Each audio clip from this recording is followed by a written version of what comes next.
you. And so my name is PK, and I have helped to curate this night tonight, and at Vicky's lovely home here. And tonight we're going to spend some time with, Judy told me not to say feminist elders. But, don't say elders. But we have the privilege tonight of learning more about feminist history in Canada that you can't find in, it is out there, but it's not as accessible as it probably should be. I myself am on a mission to bring feminism, feminist organizations, and women entrepreneur organizations closer together because I believe that they can do the work together. And actually, Judy is an example of that, working with the Canadian Women's Chamber of Commerce to build a coalition of, if I cut it short, labor and business folks to make the world better for self-employed women and women with micro businesses who are invisible to most policy and have a lot of things to work on. So that's a little bit about that. Tonight's evening is supposed to be interactive, so I have crafted some questions just to get the juice going, and we're going to see where it takes us. And so that's kind of what I'm going to do. I want to do a bit of a land acknowledgement to get us started. It's going to be super short. And I just want to do it from a personal perspective, not the rote one, but I will say that we are all on the traditional land, so the Huron, Wendat, Seneca, Mississaugas at the credit. But I also want to acknowledge not just the land, but also the people on the land. And since this is a feminist event, I wanted to acknowledge the work of Indigenous feminists who are working so hard to help us all decolonize our minds. And also, I also want to acknowledge that many people came to this land not of their choice, and also are helping to change the way things are. And we're learning a lot by being in this new time, I think it is a very different time, and hopefully fruitful time. Okay. So, if anybody needs to go to the bathroom, you guys are all adults, you know that. If you need more wine or food, just go ahead and do that. So that's the housekeeping portion of things. And yeah, so now just a little bit of other background before we get into it. So I came to feminism, and the reason I'm telling this story is while I'm telling it, I want you to reflect on when you came to feminism. Sarah Ahmed once calls it a feminist snap, right? A moment where you just go like this and go, what is going on here? And at that time, I was particularly young. I grew up in an all-women household with a single mother, all that stuff. And I remember taking the bus to a feminist, I think it was called the Women's Liberation Center in Winnipeg, and with a best friend of mine on the bus at 13, and because by then I realized something was wrong. And all these pamphlets from the front, and there were stories about lesbianism, and there was stuff about sexual education, which we didn't get in school, and there was all this stuff, and everybody was so welcoming, to the point where I said, you should come and talk to our health class. And so some speakers came to the health class, and then shortly, we were very proud of ourselves, my friend and I, for bringing feminism into the middle school. And shortly after, our lockers were vandalized, and and I thought everybody would love this, but apparently not. So it goes on from there, and I know all of you could imagine a time where feminist work informed what you did, all the way to marriage and deciding whether or not you have to keep your last name, all the way to maybe some experiencing or know people who've experienced domestic violence and realizing what a big problem that is. So we owe a lot to this movement and its continuance and its health. And with that, let's celebrate and learn about the stories of these amazing women, and Angela Miles over here, who I will call on later. Elder.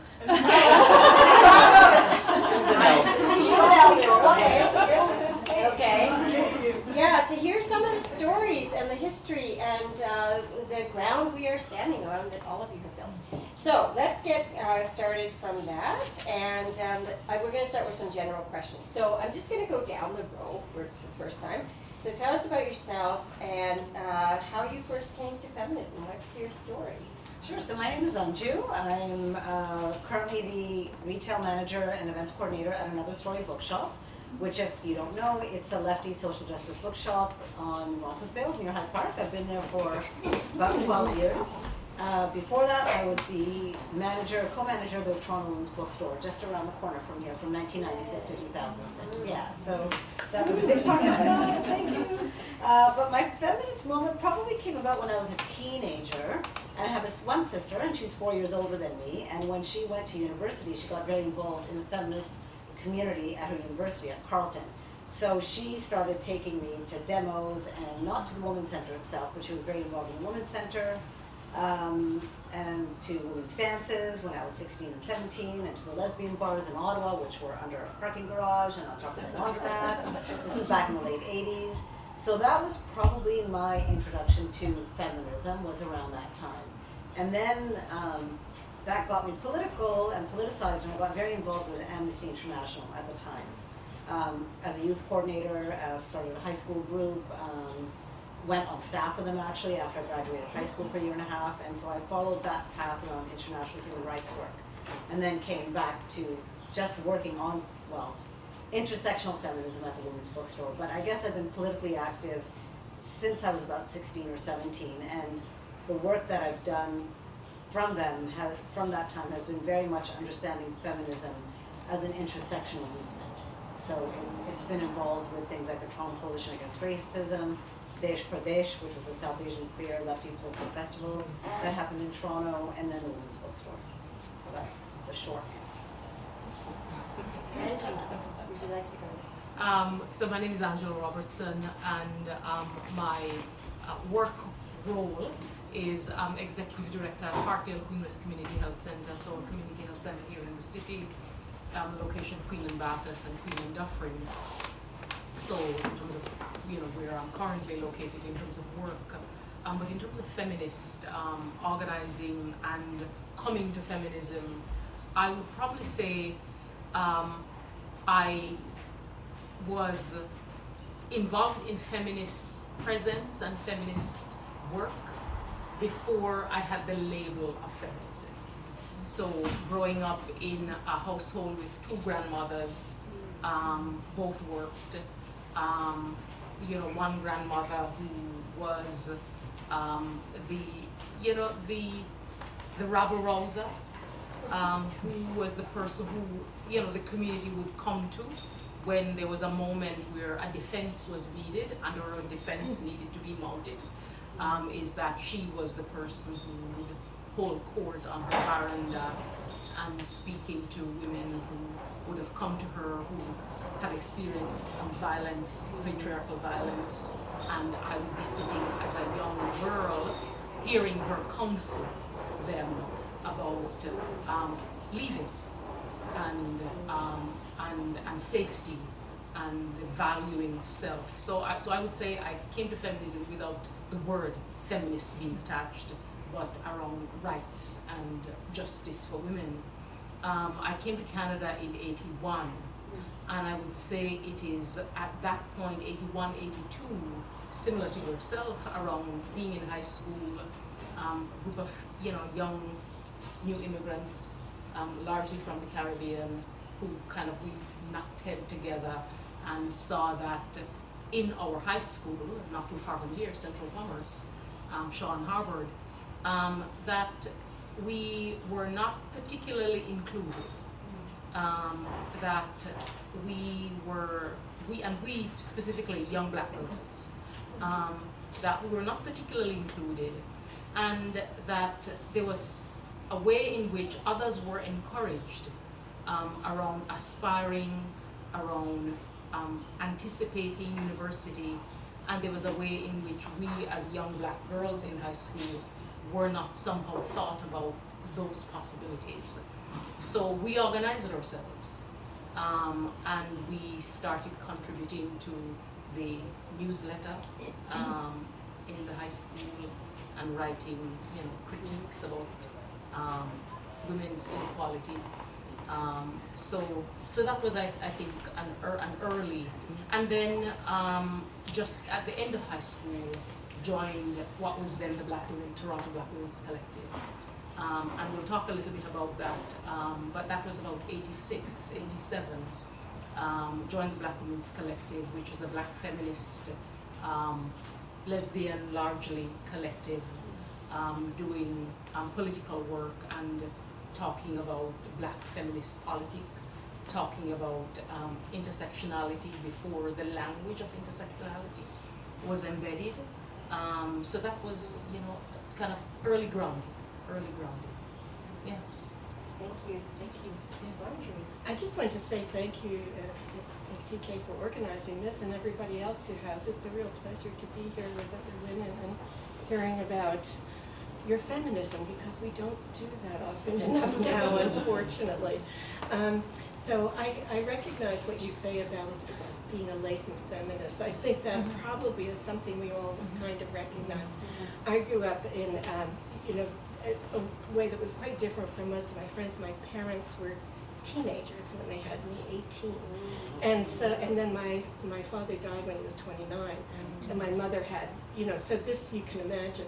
But there was in this household a sense that you could be whatever you had the talent to be, or the will to, not the will to be, they were more sophisticated than that, even though they were very working class. But we can't all will to be something, but you could, if you had enough drive and you wanted to do it, you could do it. So that was important, and that was part of latent feminism.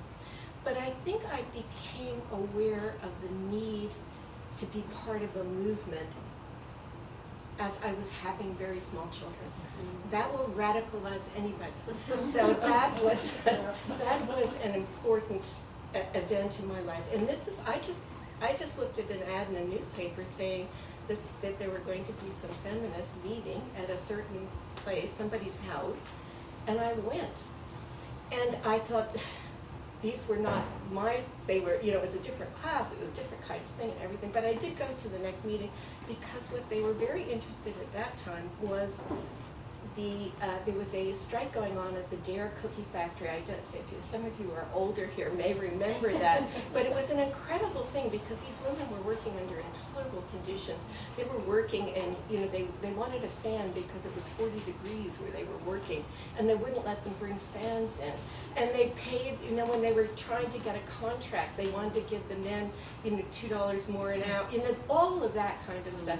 So that's where this group, despite what I would think this class of women would do, we're actually supporting these working class women. So I stayed with them. That became a group. I don't think I had a name at that time, the Ontario Committee on the Status of Women. And then, so they did very, very many good things, particularly in their support of labor and working women. And then, what happened to me is that I had an MA in economics. So they just assumed that anything that had to do with economics I would be able to deal with. And I was very ignorant. I thought I should know this, but I didn't. So what it does is really push me in areas that I would not have done, but I was like the one person who could. So it made me do things I didn't know much about, and made me learn things. And I think that kind of collective work and the collective appreciation of each other and the kind of very special skill you can bring was very, very important. And then after that, I call myself a feminist economist. So I've done quite a lot of things in this area. And then later on, I was on the National Action Committee on the Status of Women, NAC, which was a really incredibly important organization in this country for bringing women together. And so much that happened around women happened because of NAC. But I dealt with the Employment and Economy Committee there, and I could talk more about that later, but that's enough for now. Thank you so much, Marjorie. And Judy. Yeah, well, I have quite a different story. I grew up thinking that I was different than other girls. I like to do what boys like to do. So I had two brothers. My closest friends were my male cousins, and I'm also, well, I don't know about who's older than me, but We're about the same age, I think. yeah. But anyway, Just so looking at your wrinkles and mine. so I wasn't, like men used to say to me, why can't other girls be like you, right? Like men would treat me like I was a man, okay? Because I learned how to be a man and how to have power in the world. And also, although my mother, the most powerful person in my family was actually my grandmother in Brooklyn. And my mother had a university degree, which was very rare in her generation. She was an accountant. And my father had a grade 8 education, but my mother stayed home to be a housewife, and that seemed to me stupid. But I just thought other girls weren't like me. That's all. That's what I thought. I didn't think until I went to New York, and then I found out that I couldn't walk in the street without getting harassed, attacked, whatever.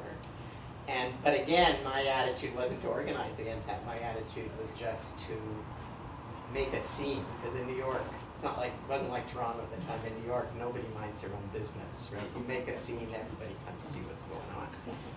And so I learned basically how to fight. And then when I traveled, like it was the hippie thing of traveling around the world, and then I saw women, in the Middle East, women in Turkey, women in Israel, the oppression of women, it was overwhelming, and the poverty, the two things were overwhelming. So when I came back, I decided, well, I have to get involved politically. Like I've been interested in I've been involved in the student movement and stuff, but I don't know if anybody knows, but it got very factional, and I don't like that.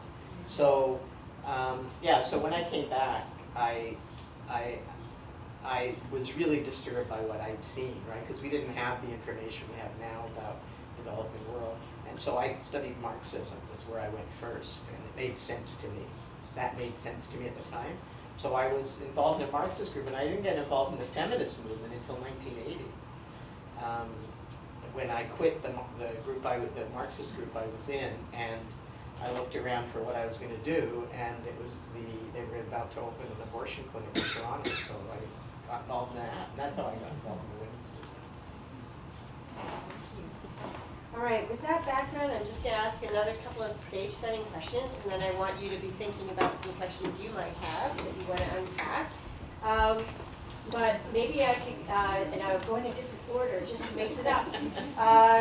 What was one of the largest moments you remember in the feminist work that you did, like a struggle or a particular moment in time, whether it was the Montreal Massacre or, Black Women's Collective, that kind of thing? Like, is there something that stands out for you in the course of your works in the feminist movement?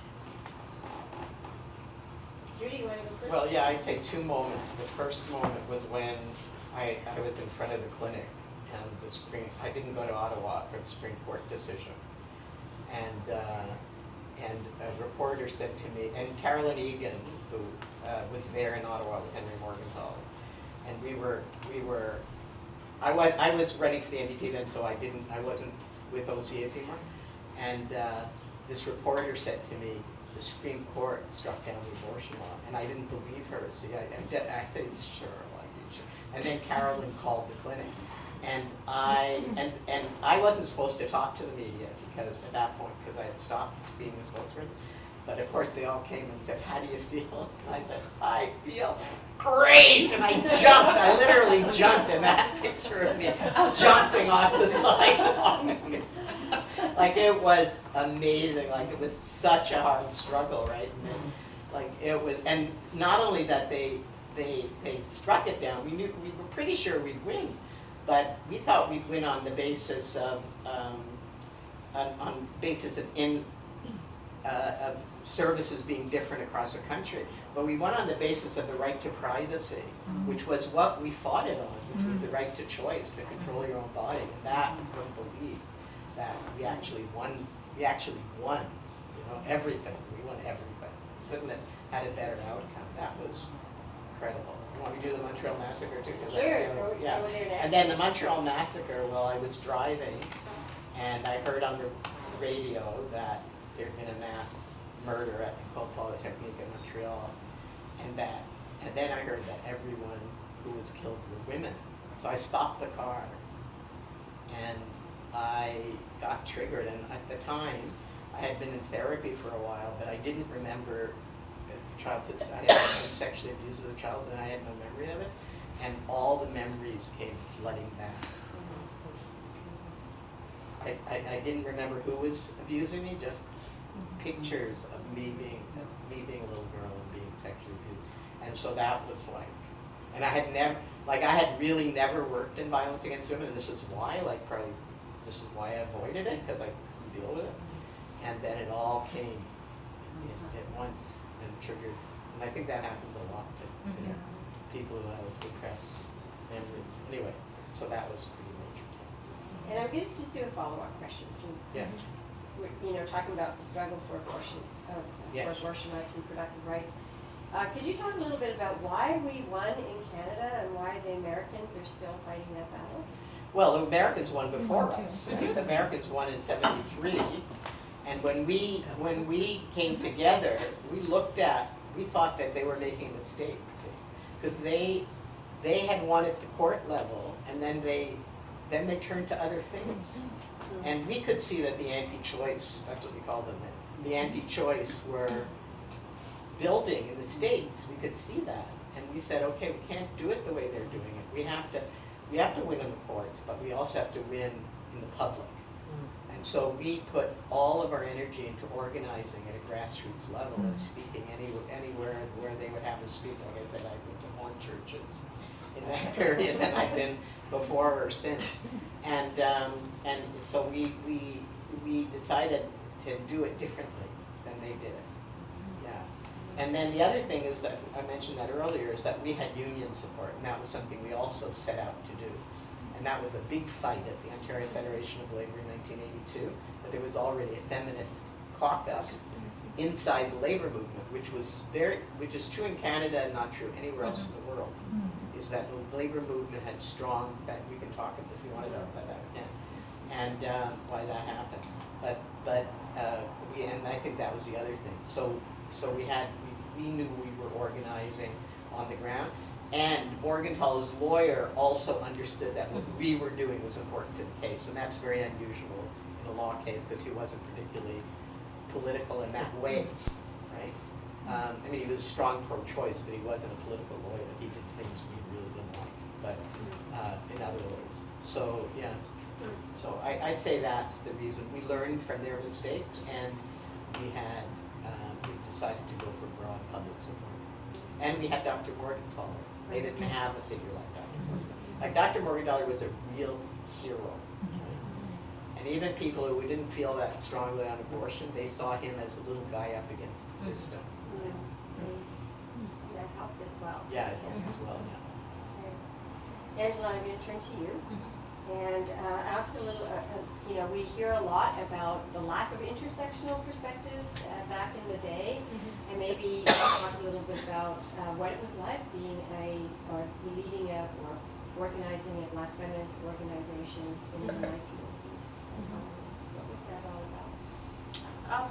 Well, I call us good troublemakers. I think as collective, I would say good troublemakers, and the good troublemaking then was around really a confronting dialogue with what people term now white feminism,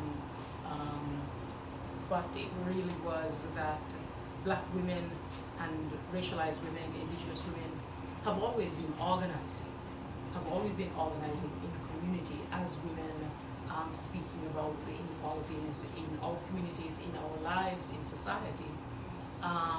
But the presence of racism made our activism invisible. So for me, it was always a pushback that it wasn't that Black women, racialized women, indigenous women were not organizing. It is just that the system was not turning their ear to listen to this group of women. So it was more about amplifying and making visible that activism and that voice, and as well speaking to the fact that the feminist movement that was taken up in the larger public was talking about gender inequality as a singular issue. And I think as racialized women, as Black women, we were saying it's not a singular issue, that we bring our multiple identities. Women in this room bring multiple identities and intersecting identities, and that you know, I don't step out into the world and I'm a woman today and I'm black tomorrow and I'm lesbian next week, is that all of those things are together and all of those things operationalize themselves in ways that marginalize me in community, in society. And that any work for liberation, feminist movement, black liberation movement, but any work for liberation and justice must take up all of those things at the same time. Yeah. So, and it can't be sequential, it must be simultaneous. Yeah. So I think that was the wrestling. There was also a piece around, for the Black Women's Collective, we were less interested in trying to find space in what was then largely white feminist-led movements.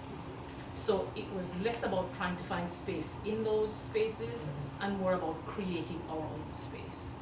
So the Black Women's Collective got created as that space for black feminists in Toronto who were doing some of that work, and as a counter, because I think you can also waste a lot of time trying to enter somebody else's system at a moment when they may not want you, and so as we have this dialogue, for me it's about creating your own space. And the creating your own space for the Black Women's Collective was also that you don't need throngs of folks to do that. You know, we're in a house, there's a kitchen table somewhere, and that's really all you need. Yeah. Is you need the voice of a small group who are willing to say no, and who are willing to take action, and who are willing to risk and dare to speak. So I think, you know, Black Women's Collective was that space. So we're less interested. Clearly, we argued, we struggled. We were in another conversation the other day where I said to Carolyn, "Oh yeah, I remember we struggled with you over the International Women's Day celebration." And and you know how intersectional and or lack thereof that was. But here we are today, still in community, because as I said then, the goal is liberation, right? So if the goal is liberation, we may have different strategies, we may wrestle with each other, but let's keep that, you know, in sight. So to the question around focus, so as I said, we were less interested in wanting to be part of somebody else's movement, and we were more interested in creating our own as a counterpoint. So that really was, I think, the Black Women's Collective and its value add for me and for many. Yeah. Great. I'm going to ask a follow-on question afterwards related to NACS, because you were all involved at some point, and not Angela. Okay. Not Angela, no, not just Angela. Just us two. Just the two of you. Okay. The two white ladies.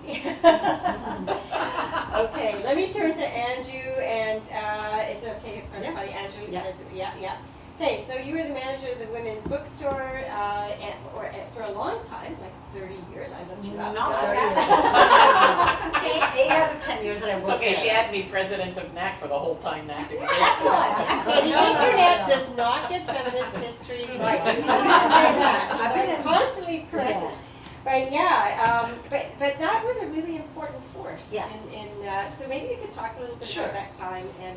So the bookstore started in 1973 by Marie Prinz and Patty Kirk, and Angela Miles brought an issue of the Canadian Women's Feminist Journal there. It's a green cover that's there that talks about an article about the women's bookstore in '79.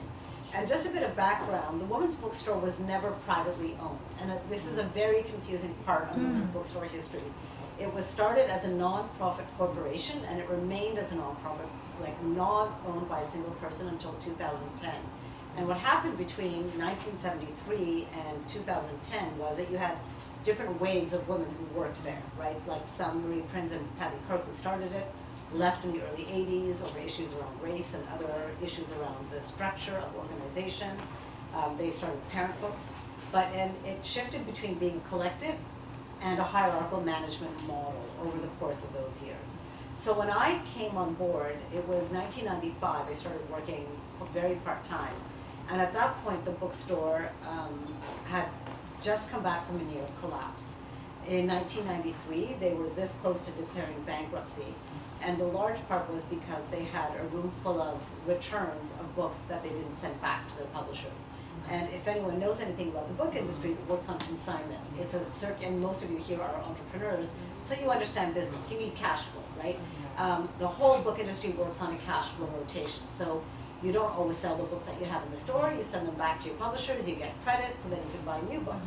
So when that didn't happen, because the collective structure broke down in the early 90s, the bookstore was close to collapse. And they fired everybody. Everyone was let go. The whole collective was let go. And there was one woman who ended up working for free for 10 months, and her name was Esther Rise.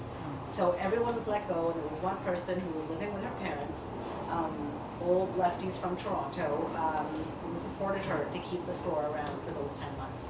And so when I came, she was slowly rebuilding it, and it was not a collective, it was a management structure, with a board of directors that were very hands-on. So the bookstore did have a board of directors.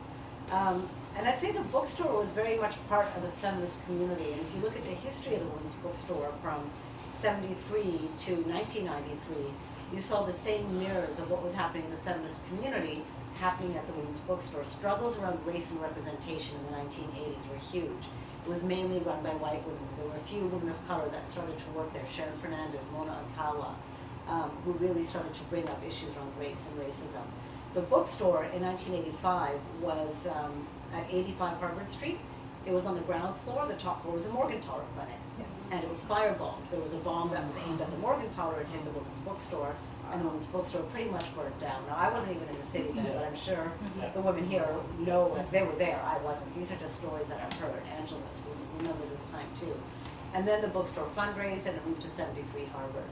So when I cue in to being there in 1995, it's starting almost from scratch because there were no staff, and they had severed a lot of their relationships with customers and with the academic community, which was, part and parcel of their business. And I started full-time in 1996. Esther was my boss and taught me all I knew about bookselling.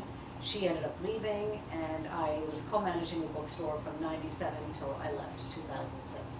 But it really was a time of rebuilding from almost scratch to having the business stand on its own feet. And it was a lot of hard work. It was a lot of hard work. And because it was such a funky model of not having, not being an owner, but being the manager, co-manager, but doing the work of an owner, but not having the authority of the owner, that was a real huge struggle, I have to say, especially within staffing. For me, the biggest challenge was not the work, which was, 60, 70-hour weeks regularly for 10 years, but it was the interstaff dynamics of managing a multiracial, multi-class, multi-gendered staff team who wanted things to be collectively run without doing the work, right? And not recognizing your authority. And because I wasn't an owner, I couldn't ever say, well, this is my store and what I say goes. It was always trying to struggle within this very difficult structure. So that was the challenge. The advantages were we did what we wanted. I hear about the women who were struggling in different organizations, and for us at the Women's Bookstore, the people that we hired had our politics. And it was like working in a bubble because we just did whatever we wanted, right? And so we put books about sex work in the labor section, right? Whereas before, they were considered porn and they were not, they were not allowed, right? But those of us who worked there came from a perspective that sex work is work and it should be in the labor section. That said, we worked with scholars like Kamala Kempadu who did work around trafficking as well. So there were complexities to the work that we did. But all of us came from an intersectional perspective. So the whole issue around white women's feminism was negligible to us because the books that we stocked, we ordered as much as we could about women of color and indigenous women and black women. We had sections that were dedicated to that. And we didn't have to deal with anyone giving us flack because that's just what we did. Now, at the same time, the challenge of running a business within a feminist model was intense, right? There's the nitty-gritty of paying. We didn't receive a penny in government funding, even though we were a nonprofit. We actually did try to get funding for the Trillium Foundation, but they said you're a retail business and you're operating as a retail business. So throughout those years, we didn't get a penny of government funding. And so we had to run the bookstore as a business model.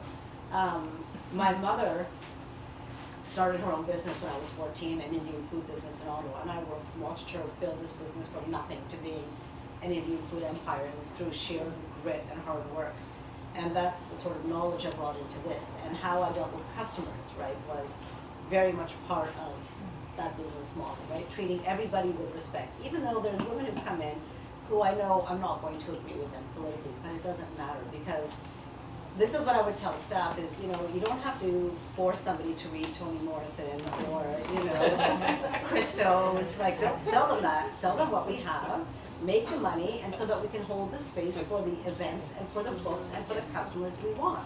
This is the same philosophy I have when I'm managing another story bookshop, right? I'm not gonna, it's not my job to give anti-racism 101 to my customers coming in. We don't get paid enough to do that, right? But it's my job to leave a customer happy. I mean, if they're sitting there just abusing my stuff, of course we're gonna deal with that respectfully, but it's not my job to teach them everything that they know. Just give them a book, sell them a book, be kind, be warm, be welcoming. That was really important to me as a feminist space. And then what we really wanted to do were the events, right? So we hosted hundreds of events over those years that really did profile Black women writers and Indigenous writers and women of color, lesbian writers, writers with disabilities, and so that's where we could put our passion and our energy. At the same time, being close to the University of Toronto, we, you know, what I thought was how we were going to sustain ourselves financially, we started to slowly rebuild our sales with the academic community via course book orders. So we went from selling like 5 course orders at the University of Toronto in Women and Gender Studies to the time when I left, it was 60% of our business, $1 million a year, and we sold over 100 courses at U of T in all different disciplines, politics, religion, anthropology. It didn't matter because we could order any book that was in print. So that was the business model that I brought into sustaining the political feminist vision that I wanted to have. I don't know if that answered your question. It did. And I mean, what I love about this story is the importance of bookstores in the feminist movement, enormous. And so I wanted to do a shout out saying if you need a book, you know, order from Go to another story. Go to another story. I have 2 more questions to ask, one of Marjorie, and I'm going to ask one of Angela, and then we'll open it up to the rest of the group. So hopefully you're thinking about what have you always wanted to know about the 1970s and 1980s and 90s and 2000s, and you know, we're all still here. So think about that. But Marjorie, I wanted to ask you a little bit about the free trade work that you did. So as an economist, you had a big role in talking about how the free trade agreement, for those of you, everybody remembers Brian Mulroney free trade years, how that might affect women. It's a good question because we had to discover that, and there was the proposed free trade agreement where we didn't even know what was being proposed. Actually, we only had the McDonald report to read it.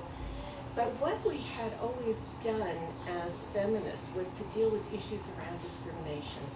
And because it was so blatant, they were right there, and that's what you dealt with. You know, we couldn't have bank accounts, we couldn't have, you know, without the husbands. I mean, it was bizarre, the kinds of thing. I remember trying to get a tubal ligation after my second child, and they wanted my husband's signature. I did object, but anyway, it was very primitive. It was extremely primitive time. But what we began to discover more and more, and as of course we became much more sophisticated feminists, was that there were really serious systemic issues in the economy that made these things rooted not just in gender but also in class and in race and all of these kind of issues where people experience the disadvantage in different kinds of ways. So we were beginning to understand that, and I had been working with two groups, immigrant women's groups, in establishing, you won't believe this, but at this time the federal government used to give money to, it was under the Trudeau government, the first Trudeau, and it was under that government they would give money to fund skills, language, and training for immigrant women. And these were women, we had always complained the fact that they could not get language training the way men did. They gave it to the head of the household. And the women had to go nights after their work at the school to get language training. So it was awful. So what we had always argued for this kind of thing. So I did the first one with the, this is a long roundabout way to answer your question, but the first one with Latin American and Portuguese women downtown, and we set up a skill and language training. It was very difficult because you had to set up a firm too, and they had to produce something and sell it, and then the whole idea is they were going to take it over and run it as a firm. Anyway, it was all crazy, but we did it. And then the second one was Rexdale Microskill, which is, so they were out there. So what I realized when I saw the trade agreement, and I happened to be on the board of the Canadian Forum at that time, so I wrote an article saying, this is going to kill these women's jobs, because these women were overrepresented in manufacturing sector, which was primarily boots and shoes, clothing, small electronics, that kind of thing. So I said, it's going to kill them. That sector's going to die, and they're going to have no jobs. And so I wrote about that, and as a result, this gained some attention. So what happened then, I began working, I worked a lot with the trade unions over a lot of these things in any case.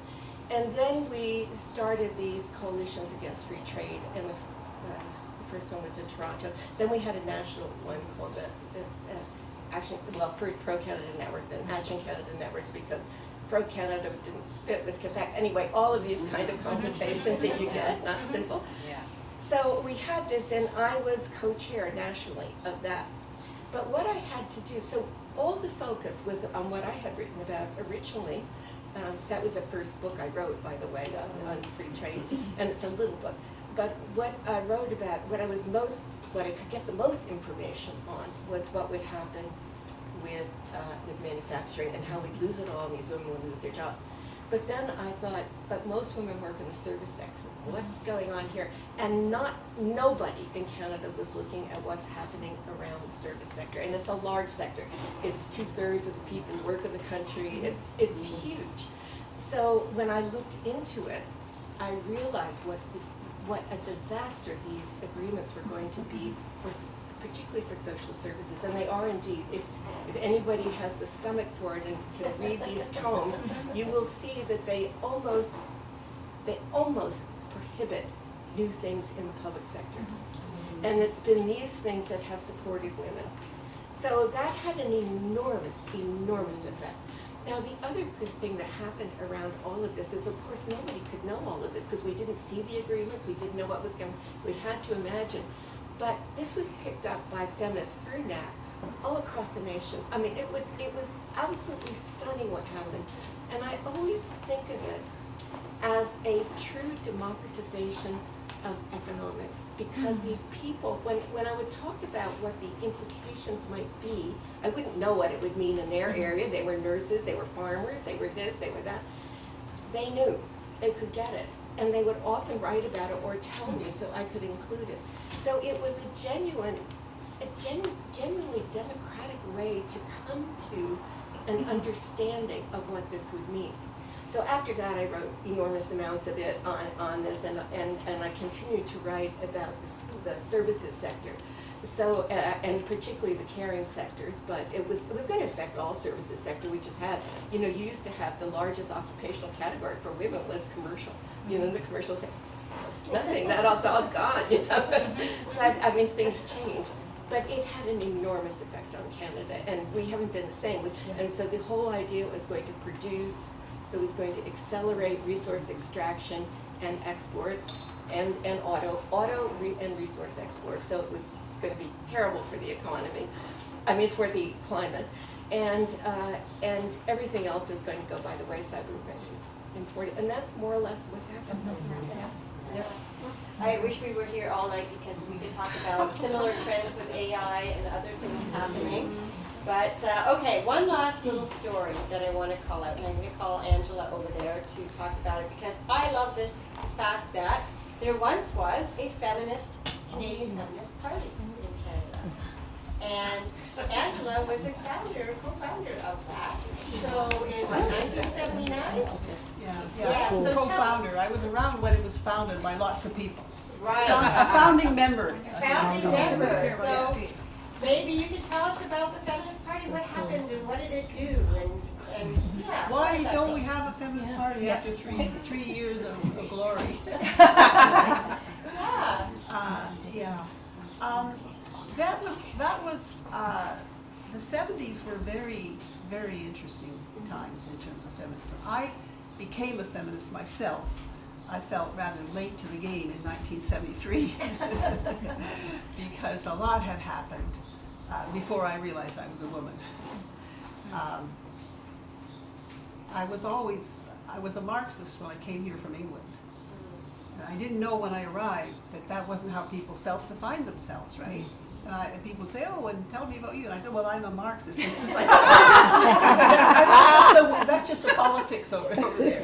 So anyway, but and interestingly enough, it was ideas that made me realize this when I heard Mariosa Della Costa from Italy and Selma James and so on talking about how structurally what is women's work, or not just women's work, but peasant work, unpaid work, is what is the wealth of our nation.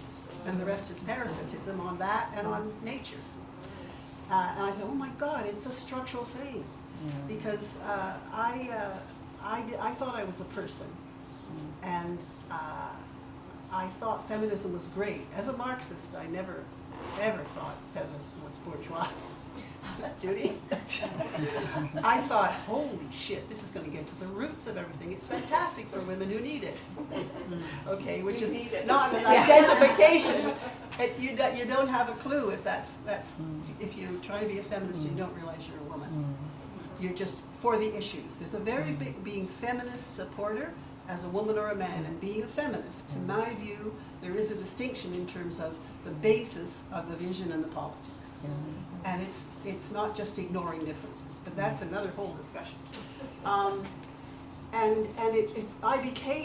had a movement suddenly that was mine, because I had done as a student activist in the UK, I had done a lot of support for strikes and women's strikes and supported the workers and been in study groups and student activism, but was never a movement like the feminist movement, which is your movement, your life. It's amazing, the difference. There were various politics and issues, so many, like International Women's Day, should men be allowed to come because it's women's issues, or should they come and do the daycare and provide the food? Because it's women's celebration and presence. Okay, that's you read about that, and it never tells. That's my version of the story. That never tells that version of the story. But anyway, it's just the politics of all this is absolutely incredible, and very important today, I think, because we are facing, as feminists and as trying to get a world that's human, we need to see things in a visionary way that isn't just, it's not equality and it's not, anyway. Okay, so This tendency of feminism, the Feminist Party, as I say, I got quite active around the notion of the value of women's work. And we did a lot of public speaking. Or speaking to classes, speaking to public. I only ever was in, and it was incredible, because back then, there was a sense of that as women's work. Women understood themselves, and in very different ways, and very differently located, racially, class-wise, so sexual orientation-wise, everything. There was that sense of domestic work being an area of the world, and it was women's. And that was resisted by feminists. And the value of that work was being affirmed by feminists. But to see it, to make it visible, so we just went around talking, speaking to any kind of group that would have us, it would be church groups. There was only one group of women that I ever spoke to that didn't get it. And I'm talking classes and races, and it was social work students. Oh, And they approached it like social workers, and they asked, who's gonna pay? And it was, they never were there as women. And you could see the difference between you're there, say you're doing trade union teaching about how to do bargaining. Are you having a group of women trade unionists as trade unionists to learn that, or are you having a group of women there to learn that? Makes like night and day, incredible night and day. So that was a politics, and then we got purged from the International, the collective campaign, which is another long story, fascinating story. We carried on and did politics with a sense of this sense of women and structurally and this and that. And became active in violence against women when the Jacques, the young guy, was murdered in Toronto, and these were massive mobilizations of the public. We went on the TTC with leaflets about how you don't fight violence against sexual violence by taking prostitutes to jail. That's not what the issue is, right? And we passed those leaflets around the streetcar saying, pass it on, and everybody wanted them and they read them. There's moments, numbers of fingers on my one hand, the moments, the political moments when everybody wants that knowledge and everybody's excited and so on. You just have a sense, my God, revolution is possible. So then, a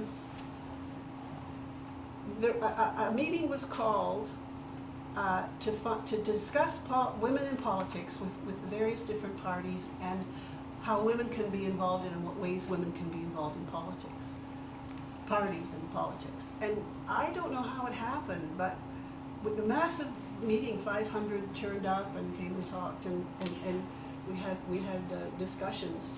And Laura Sabia, who was a very active conservative feminist at the time, was one of the speakers.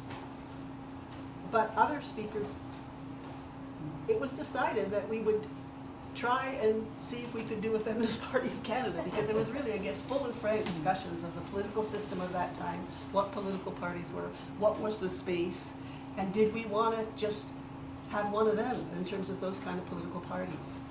And it was very, very exciting. And I was saying earlier this evening, the uptake was incredible across the country.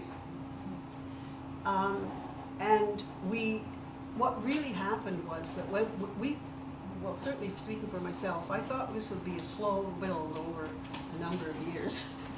And we got such an incredible response, and people wanting speakers wanting to set up sessions. You know, we either had to become full-time organizers without any means of subsistence, or not, and we didn't. You know, but it was very, very exciting. We had, and the thing that was really exciting to me, I had been quite active politically in different ways in politics, not in the feminist movement, and I was, the most of the women making the Feminist Party of Canada were new to politics.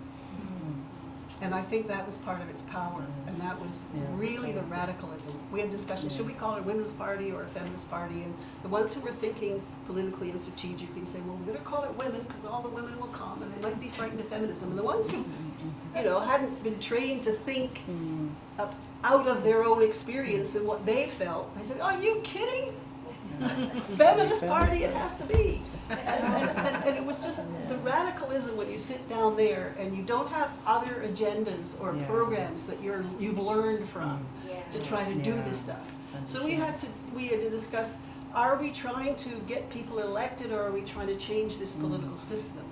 What's our priority? And we did get recognized as a political party federally and provincially. We got enough signatures. So are we going to run someone? What's going to happen? And it was all committees, and it was all done by everybody. We didn't have, we had to have a a leader or something. I think it was Mary O'Brien. I don't know what she was called. We had a newspaper collective. We had speaking collectives, and something about the political. For some reason, we were treated like the other parties for commentary in the press. They would come, they would ask, find out what did the political party say, and Feminist Party would speak and say what they thought. And the election there was the local election that we did, and there would be these debates, and people running, and there would be the Feminist Party of Canada. It's absolutely amazing. The truth we spoke. And when you went to those meetings and the various Feminist Party speakers that were up there, they would talk about these issues, and they would be political responses, some of them better than others, and some of them more intelligent or more friendly or whatever. And then this Feminist Party speaker would just say what was happening in the truth. It was incredible. I don't think it was just me that I was biased. The difference between when a real person gets up there and really cares about, people surviving or, wow, holy shit, it was kind of mind-blowing. And we had, it was back then the Globe and Mail, I think it wasn't allowing women to be Ms. They had to be Mrs. or whatever. And so, the Feminist Party, how are you going to reflect? So it was very exciting politically, extremely exciting politically. Wow. And we, as I say, across the country, women wanted to get going and have their own things. See, that is incredible, and I just, that's an incredible story. Yeah, it is. Samantha's hand Yeah, up. I'm sorry. I mean, Oh, yeah. sorry that it wasn't more triumphant. No, in a way. no, it is. that is. It's okay, sometimes everything has their time. Samantha? I just wanted to get in line for the Q&A component, but I wasn't sure if we've shifted into that yet. Oh, well, you're like right on the mark. We are now that we've heard everybody's little pieces of story. By the way, thank you for all the work.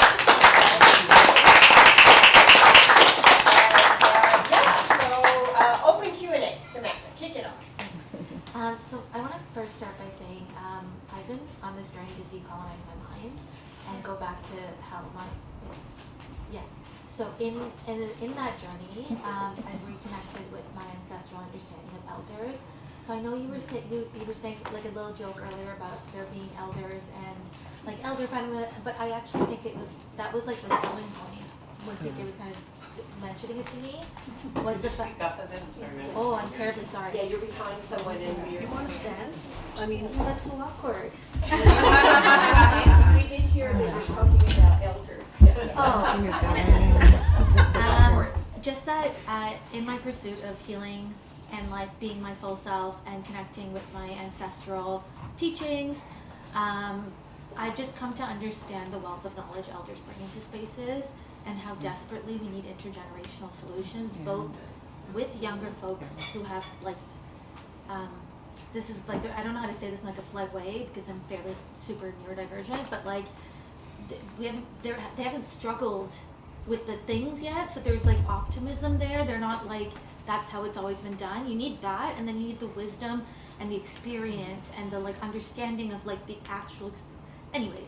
I was really sold on this event being an event about elders, sharing their stories, and I just wanted to first just give so much gratitude to all of you, particularly the racialized women as well, just because I always forget that there are I know I'm a racialized feminist, but I forget that there are people in the past because, especially in Canada, because no one writes about them, and and so to see you both here and hear your stories is like a deeply meaningful moment for me as a younger woman of color.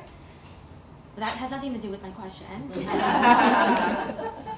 My thing is, as I was sitting here and listening to you talk about what I thought, well, like I know that this was a real thing, but the last time I thought about it was on an episode of Handmaid's Tale, which was your husband had to sign the bank account thing. And I'm like, whoa, that's just wild, right? Like millennial privilege. Like, how could that be? And then I was like, holy shit, what are my either collective or direct descendants going to say about this time in history? And I was wondering, given what you've seen and how you've lived, what that might be, because even within my own lifetime, I feel like I've seen a shift in climate crisis. Like there was like global warming and two sides, and the Me Too movement was a huge one. Like in younger women and their understanding of who to blame, like personally, let alone the system. But also right now, like with defund the police, as well as Palestine. So I feel like we're witnessing a lot of these pieces, and I think about what will be like the common sense, what the hell were people thinking? Yeah, think in the future. All right, who wants to take that one on?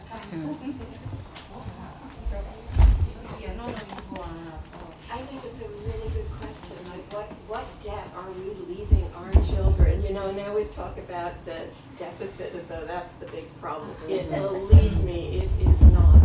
I mean, the debt we're really leaving is the mess that we've made of things, that have been made of things recently. And I think that's incredibly serious. I mean, in certain things like climate change, women are completely, I mean, Angela's point, where are the women? They're just completely written out of anything having to do with that. And as women as central and a focus. Sometimes it's dealt with in terms of, it is by international organizations with women in poor countries, because they're closer to agriculture, that sort of, and forests and that sort of thing. But it's completely ignored as though it isn't an issue, and there isn't a distinction between what happens with men and women. So, but I think the other questions are, what are we doing to what have we done to our social systems? They used to be universal. They used to be, you know, I mean, we've gone away from that concept altogether now. We don't have universal programs anymore. And they're you know, one shot, you know, pilot projects here and there for anything new.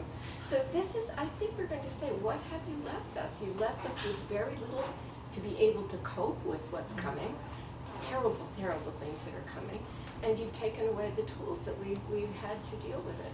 So I think this is what they're going to say about us in the future. And let me just quickly say, Marjorie wrote a book in 2017 called Climate Change and Gender in Rich Countries. So if you want to pick that up. Okay, Angela. I didn't plant that. I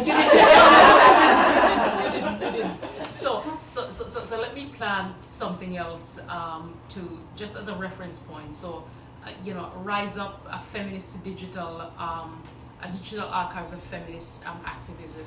So just using that as a reference to talk about and to take a glimpse and a deep dive into some of the feminist organizing that some of us are here talking about. So as a deep dive, so I just throw that on the table as a reference. And you know, I laugh at, you know, I laugh at think I'm the junior here, but it's really 57. So it's like, you know, I can't. Oh, you're young. Thank you. And then I realized, oh shit, you know, I'm no longer in my 30s. But I think about past and present in this particular moment, and I think that one of the things that and it's a critique of our movements, of our liberation movements, feminist movements, is that there were rights that were gained and hard fought and won. But these are rights that are won and fought for in the context of a system that its foundations haven't substantially changed. Like it's the same system, yeah? And because of that, then it means there's a certain vigilance that we must always have. Because it can be switched in a blink. And I think that, you know, I laugh with my partner about, you know, she's got a son and he's grown up thinking that everything that is now always was. And so there's a certain, and there are things that, you know, you do as a parent. You don't want your children to suffer the ills and or face the same kind of trauma. So there's a way in which there's a privilege. There's a privileged gaze, and there is a way in which we haven't, I think sometimes, being critical that yes, we have lots of representation in the systems. Yeah, so there are people who look like me in all kinds of spaces, but they're still operating within the same structure. It hasn't changed. I keep saying to folks, we had a lovely gal called Condoleezza Rice. Smart, my God, smart. Condi.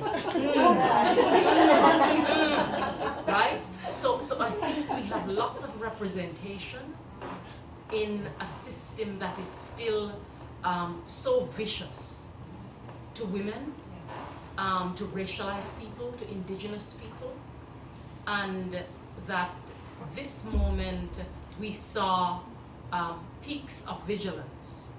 So we saw, I think when you asked the question, what would people talk about for this moment? I think we saw Black Lives Matter as a movement.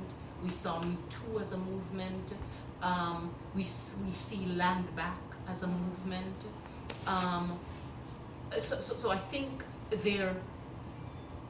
this moment is a kind of a different kind of an awakening to, oh shit, things haven't really changed that significantly, and that what we're seeing is a rapid clawing back of significant rights that were gained and won under the same system.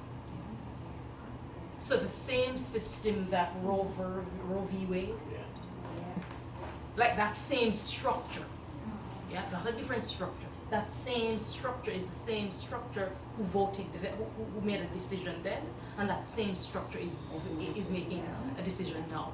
So I think for me, I think it's about, and this is, people say, Angela, you live in a state of rage, and it is true. It is true. And joy as well. So don't get me wrong, but I think vigilance. I think vigilance and watchfulness, I think take nothing for granted. I think any win that we get as women, as feminists, as black folks, as indigenous folks, as racialized folks, can be so quickly taken away, and that sometimes the things that we get are things that are strategically given to placate. Yeah?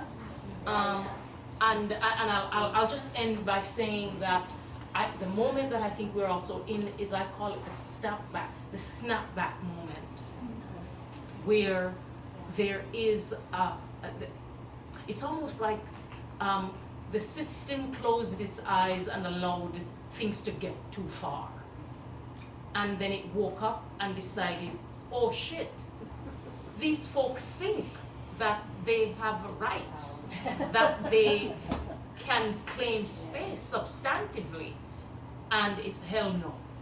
So we're in a real a hard snapback moment, and again I come back to vigilance. Yeah.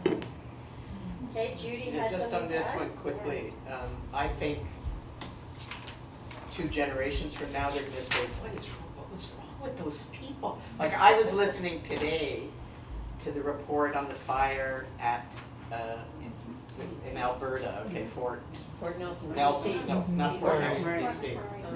Fort McMurray. Fort McMurray. Okay, I'm reading the book Fire, which is Oh, about the last fire that happened, that destroyed the whole city. And watching them talk now about the fire that's happening again, and without talking much about climate change, it's like, what is wrong with these people? Are they insane? That's what I think is going to be, like, what was wrong with them? Why didn't they change what they were doing? Why did they put, like the head of an oil company to run the last environmental conference internationally, like, was like mass hysteria in the ruling class or what? Like, it makes no sense. I think that's gonna be the thing that makes the least sense, is the lack of action on climate change. Urgency. And the lack of action, that, I think that's gonna be the biggest thing. But the other thing is, I think we're moving, like you say, snap back, and I think snap forward. Because I think the movement, and I'm sorry if anybody here is pro-Israel, but I'm not, is the movement that's emerging now around Palestine is of historic, it's the same, feels to me exactly the same as the anti-Vietnam War movement. And I think, and that was a generation that changed a lot of things. So I think, yes, there's a snapback, there's a taking back of rights. We see it most clearly in the United States, but there's also a youth that's emerged now all over the world in a way that it couldn't before, right? That's saying, no fucking way, we're not putting up with this. We're gonna fight. You know, I heard, it was a guy, it wasn't a woman, I've heard women speak too, but this speech really got to me. And he's on the line in one of the student encampments, and he's being interviewed by a local journalist on TV, and he's like holding back a line of police. Okay, this kid is opposite a police line, a riot police, and he very calmly says that we're going to stay here until we get them to, you know, whatever, Yvette. And she says, and what do you? And he says, I'm a PhD student, and she said, well, you could lose your degree, you could lose your future. And he said, I don't care, my future's not important. What's important is that my institution is supporting a genocide, right? Like, who ever heard of that?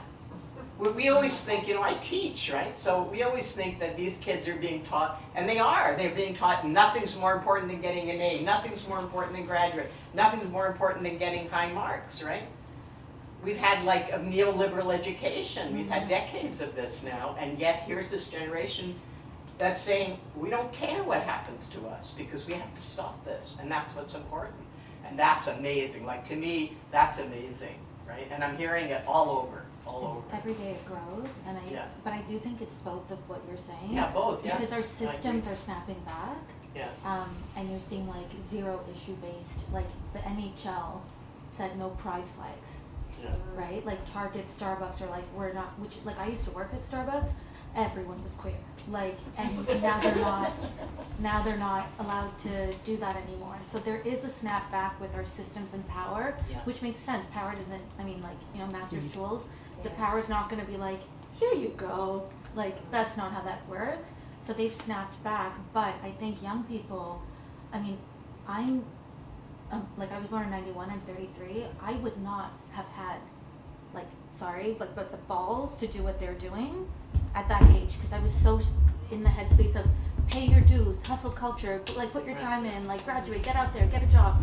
And to see those young people be like, I don't give a shit, this is unacceptable, it moves me to tears, and I'm so excited and terrified, but I'm so excited. So thank you, Samantha. I'm just going to make sure other questions. So Andrea, Juliet, and Laura Lee. Yes. Okay, so I have a question about allies. So take me back to the 70s. Yeah. I'm in the 70 headspace. Who were your people? So you ladies on the right, who were your people? Who helped you? Yeah. And then who were your people? So Angela, who helped you? Because sometimes I'm like, is it another woman who helped you out? Or Andrew, was it another woman who helped you out? Or was it a man who helped you out? Or Do you mean an individual or no, as groups, like who did you turn to? And did they organically appear, or did you have to go knock on doors and plead your case? Like, who had your back? Okay. Go ahead. Well, so when I was running the women's bookstore, so I'm 52, so I'm 53, so I'm younger than them. So in the 70s, I was just toddling around. But in 2002, the women's bookstore was boycotted for 8 months for carrying a button that said "End the Occupation." It was a really brutal time, and I talk about it at length in an interview that's with Amy Gottlieb, who, you know, rest in peace, rest in power, Amy, who interviewed me for a 2-hour conversation for the Rise of Feminist Archive, and there's this 20-minute slot where I talk about the boycott, the button boycott. And who did we turn to as a feminist community? So it was probably one of the biggest crises a women's bookstore faced in its 30-plus year history after the firebombing and bankruptcy. We had people wanting to not shop there, threaten our course book orders, threaten our landlords, threaten our livelihood, calling us all the time. But we turned to the feminist community, and specifically Jewish feminists and Palestinian feminists. And we formed a small group of about 6 of us, Cheryl Nestle, Shlomit Segal, Hanadi Lubani, Medea Warwar, and other people. And Judy was involved at the time, and I would see Judy in places, and we would talk, right? So we had an informal group, and Judy was very much part of that informal group, but we had a formal group to say, all right, we need to know how we are going to move forward with this, right? And so on a day-to-day basis, we relied on each other, but we were an open business. I'd always had women coming in and supporting us in all kinds of ways. But when that crisis hit, we turned to the feminists, and I will always be grateful to the group of women that carried us through that time, both practically, but also emotionally, because the emotional burden of that time was intense and brutal, really intense and brutal. And I would say who we turn to, my organizing moments were, the language then was coalition politics. Yeah.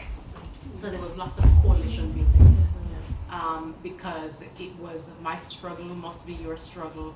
There is no liberation for me without liberation for you. So that was the moment that, kind of with my feminist organizing kind of was formed in. Labor,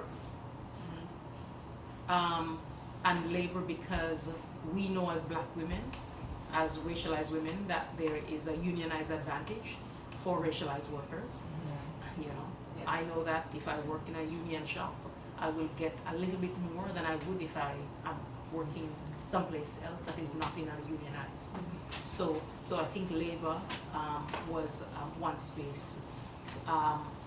Within the Black, lesbian, and gay community, it was the lesbian and gay community as another space of allies. Right. As Black feminists, as lesbian feminists, it was, the coalition with gays and lesbians who were also thinking about the need for intersectionality because, yes, we may be women in the movement, but we are also dykes in the movement, so what does it mean? I need to bring my whole self to the movement, etc. So that, and then there was also Black community who was also thinking about, because at that time the issues of racism and police violence was rife. Yeah. It remains. Lots of cross-organizing politics around those issues. But I would probably say deeply the allyship was labor movement, comrades, that was the language then.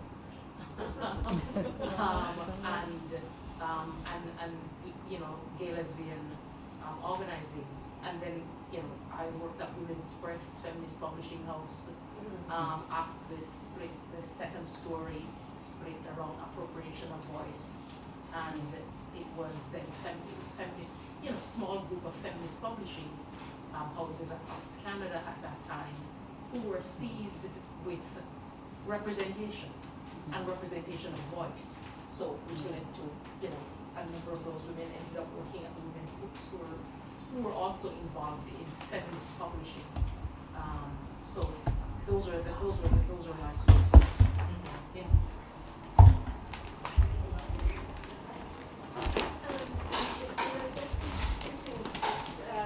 Interesting to think about. Well, I was an economist, and I can't tell you how lonely it was to be a feminist economist in this country. Like they just weren't there, and so that was quite difficult. But there were supports, and as you say, it was the trade union movement. And Madeleine Permont was the person from the trade union movement who was my mentor basically, and was incredibly supportive of what I was doing. It wasn't that she knew about all the stuff that I was doing, but there was the introduction to the trade union movement, which was really, really quite terrific. But during the anti-free trade movement in the beginning, when I was co-chair, they were not used to not calling the shots. And so that became very difficult, and I thought, I can't bring this entire feminist organization that's all across the country into something where we're just going to nod our heads. That wasn't going to happen. So we had a lot of struggles over that, and that's where I had tremendous support from people on NAC, and that was from all across the country. So when you needed support, that kind of thing was there. But for the analysis of these kinds of things, that was a lonely part because the guys weren't doing that. Yeah. Judy, any thoughts? Yeah, I don't like the term allies, because I think that we all have common interest in fighting fighting together. So for example, at NAC, when the Montreal Massacre happened, Jack Layton, everybody knows who Jack Layton is, and a guy named Michael Kaufman, who was also a strong feminist. They were both strong feminist men. I knew them both personally. They set up the White Women campaign, and it was a real fight in NAC whether to work with them, because a lot of women in NAC felt that if a men's group gets involved, they'll get all the attention, they'll get all the money, right? And I argued that, well, you know, violence against women is a male problem because they're the ones who are doing it. And you need men to fight each other, like to stand up to each other, or we're never going to resolve it, right? So, so I guess like I didn't have, like, because like I said, I grew up thinking I was more like a man, not in a trans sense, but in a sense of what I wanted to do. I never had problems having alliances with men. Like, so I was into alliances with labor and so on and so forth. And also I was in a Marxist group. I had a better experience, obviously, than you did. But still, so out of the Marxist group, what would happen is you have like really strong central support for each other versus everybody else, and then inside just fight like savages. Maybe that's not the best way to put it. Like really fight, you know, horrible faction fights we had. But when it came to fight, to stepping out, we were like solid. So I think that was kind of good training for me, because even though it was really twisted. And very patriarchal, I think. But it was good training to know, like, you can fight and then unite. Right? And I think we've lost that. I think so too. I think it's sort of people say, oh well, I don't agree with you about that, so you're finished. Fight and then unite. Fight and unite. I like that. And so I think it's better now in terms of people treat each other nicer. In general, in arguments and so on and so forth. But I'm not going to say what I was going to say.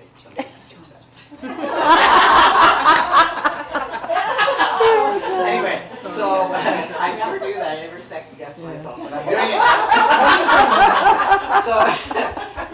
So I think that's the thing. So, and for me, like, I was anti-racist before I was a feminist, okay? Because the movement that had the biggest effect on me was the civil rights movement. And then I went on this trip and I saw how all these people of color were poor in misery I couldn't even have imagined before. So for me, the problem was racism, right?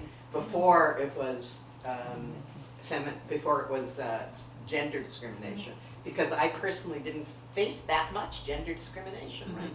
So I guess I don't think in terms of allies. Like, to me, the fight against racism is my fight. I don't feel like I'm an ally in that fight. I hate racism, you know, I really hate it. And so I want it to end as much as I want sexism to end. I don't, you know, so I just think about it differently, I guess. Yeah. But the alliance with the labor movement, I just want to end on that. This is the most important thing about in my view, one of the most important things about what made the feminist movement in Canada strong, and it was the involvement of the labor movement. Because did not happen anywhere else that I know of. A bit in Latin America in some places, but nowhere else. And not anywhere in Europe, because in Europe all the labor was interested in the socialist parties, and they were not interested in feminism. So it was really, and we had groups called, I'll just mention it, Organized Working Women. in Ontario and Saskatchewan, where you had labor women and women outside the labor movement in the same group, and they did two things. They did solidarity with women's strikes, and they trained women inside the labor movement to be able to speak at meetings, to be able to move motions and so on and so forth. It was amazing, and that was in two places that we developed leadership of women in the labor movement. So. Thank you, Judy. Okay, so I'm thinking about, so for time-wise, if anyone needs to go, please, go ahead. You can watch the video later. Okay, I'm not going to go, but I do have to go to the bathroom. Okay, you go to the bathroom. And if anybody else needs to go to the bathroom, I want to get to the other questions. And so we have three: Juliet, Laura Lee, and Rosie. So Juliet, over to you. Okay, great. Thank you so much. This has been something. I think my question is really around dismantling power structures, because you talked about something really important, how even the rights that we've seemed to have gained were within the same construct, the same power construct. And so, of course, we see now all over the world, like I'm originally from Nigeria, and just recently there were things that we had fought for around mutilation, like female genital mutilation, in some countries now in West Africa, where the political structure, basically they're maybe Congress, Parliament, the equivalent, just woke up one day and the men, they're the majority, said, you know what, we're voiding that. So it's back now in that country. In my own country, in Nigeria, a governor just woke up a few days ago and said all the young girls that are orphaned through the attack of terrorists are going to be married off. That's his goodwill thing. This just happened. So it's within this structure of fighting for rights, right? My question is always around the politics and the economy. How do we dismantle this? Because if that doesn't get dismantled, it's almost like a vicious circle. We get the uprising, right? The genocide happens here, there's an uprising, but then we circle back, right? Something happens now in the US, women's reproductive rights, like the same politicians, the same, people running the economy, the capitalist structure, come together and claw it back. And it's the same groups all over. So how do we as feminists, right, or however we identify that are doing, this work, how do we get to this root of actually dismantling structures? Okay. Revolution. Okay, let's go down the road. Yeah, I want to introduce you to a group, an international group called the International Association of Feminist Economists. And these are, it's from economists around the world, and they do write about these kind of issues.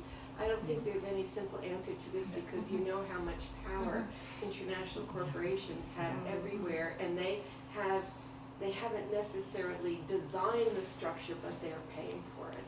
And that's what is going on. And that is encouraged by the kind of superstructure that we have around trade agreements internationally. It just allows them to get bigger and bigger, where there's less and less competition, where there's more and more monopoly power, where there is more and more exploitation. I mean, even Canada doesn't have laws. We have some of the worst mining companies in the world, and we don't have laws saying that they have to behave as though they were Canadian. We don't. That's all we need. Just say behave as though you were operating in Canada, but they don't. And we don't. And our governments don't do that. So I think how to begin with the mines, begin with the oil companies. These are important things to do for climate change too. Okay. Anybody else want to suggest how we overturn the world? It's what Judy's saying, it's revolution, right? Yeah. But I mean, the problem is you have places like Chile that have had like massive social movements, and then things go back, right? Like you've got so many countries where, like in India, where my family's from, when Modi's going to get in Oh, for that's a fifth terrible. term, Yeah. and he's going to rewrite the constitution, and it's terrible. It's horrific, right? Pierre Poilievre coming into this country is horrific, right? It's horrific. So I'm stumped as well. Like, I mean, I think what the student encampments are doing are saying it's not business as usual, and we're going to stay here until there is a clear divestment. I don't know. I went to the encampment on Monday, and I said to Erin Mackey, or I was saying, so maybe in June, when Another Story has an event about Palestine, we can move it to the encampment, because the encampment will still be happening in June. And they were looking at me like, oh God, we don't want to still be here in June. I'm thinking, you are, because U of T is not going to divest. No, they're just going to ignore them. They're just going to ignore them. So like, all you are they do. going to be here in early June. Let's move my book launch onto the field. Because I mean, the good thing with U of T is that they said to the organizers, we don't want to be like the University of Calgary, right? So they're letting them stay, and in Montreal, they have to let them stay. But how long is it going to last, right? Will they divest? I don't think so. I don't think I know how it's going to happen, but what I do know is that what's happening now around Palestine is showing us the direction, because it was Israel that created this resistance movement, because they threw all these Palestinians out of Palestine, and now they're living everywhere all over the world, and it's who's organizing this, that's who's leading it, is the diaspora. And they're not the only diaspora. So there's like one of the first, I was at I think it was the second rally they asked me to speak at, and there was a Tamil speaker there. Now, I don't know how many of you remember the Tamil, the Tamil sit-in on University Avenue, and they sat in on the Gardner Express. Like here they were organized fantastically well. They had almost no white support. Like in fact, this Tamil guy came up to me and said, I hope you, and with tears in his eyes, and said, I hope you know how much it meant to us that you were there, because I was quite famous then. And I just went, like I read about it in the paper, and then I just walked down there and said, well, I got to support these people. But there was like 2 other white people. That's it, right?